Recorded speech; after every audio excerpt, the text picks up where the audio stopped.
to give us more perspective in terms of what this legislation is about and how this could play out in Britain, we're joined by Mr. Mike Buckley, who's a senior journalist and a political commentator, and he's joining us on this broadcast.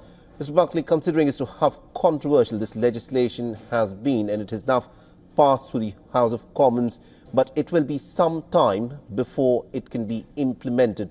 But tell us as to why a legislation of this nature was even necessary for the British Parliament to pass. I don't think that it was necessary at all. Obviously the vote itself is one thing, and it is past its second reading in the House of Commons, and there will be a third reading in the future, as you say. This was effectively brought as a private member's bill. So this wasn't a bill put forward by the British government, but it was put forward by a backbench MP who felt that this was something that she wanted to back. And this is a system we have in the UK, where a private member, a backbench member of any party, can put forward a bill that they want to see adopted. And these are normally very, smaller niche issues that are dealt with in this way, and not things that are going to be, have a huge effect on society as a whole. So a lot of people who were opposed to this are shocked that this came through as a private member's bill. And also that one implication of that, one result of that, is that as a result, it's had very little parliamentary time. MPs have had a very short amount of time, just a few hours to discuss this. And there has been no public consultation. So a proper government bill would have months of public consultation before a bill being put to Parliament. So one of the concerns of people who are opposed to this is that there's been no engagement with the public or wider groups in society, particularly thinking about elderly, disabled or sick people or organisations that represent them. But also parliamentarians, MPs themselves have had very little time to discuss it. So I think a lot of people are shocked that this has happened, and shocked that a major change is in the process of being made to British society, really with very little consultation at a public level, well, none, and very little consultation in government as well. So it all feels incredibly rushed, and as a result, just feels like a shock. I think that's going to be very crucial, public consultation, and also the necessity as to why something like this was even needed.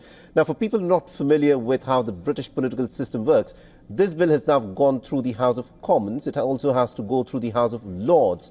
How possible is it that it could probably stumble in the House of Lords, or do bills that are passed by the House of Commons, do they normally just go through the House of Lords? How does it work?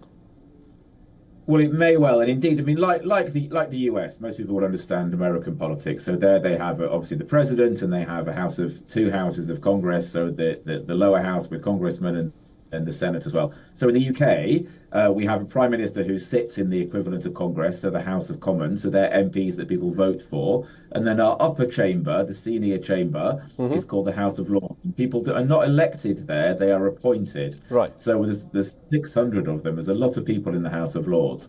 So, but the role of the House of Lords is to scrutinise legislation and to improve it. So, but they will vote against the House of Commons. That they will get rid of legislation, of laws, if they think it's bad for the economy or bad for society, or just goes against what that government has said that it will do in the run up to an election. With this, the House of Lords will have free rein to say no if they want to, because it wasn't in the Labour Party manifesto prior to the election. So I would imagine that there will be lots of people in the House of Lords who will think that this was a very, very bad idea and will vote against it, or would at least want much stronger safeguards put in place if this is to go forward. So today is not an end. It is not inevitable that assisted dying will happen in the UK. But of course, today's vote does mean that it is now possible that will happen. Interesting. Thank you very much indeed, Mr. Mike Buckley, for joining us and getting us that perspective there. Thank you. For all the latest news, download the WION app and subscribe to our YouTube channel.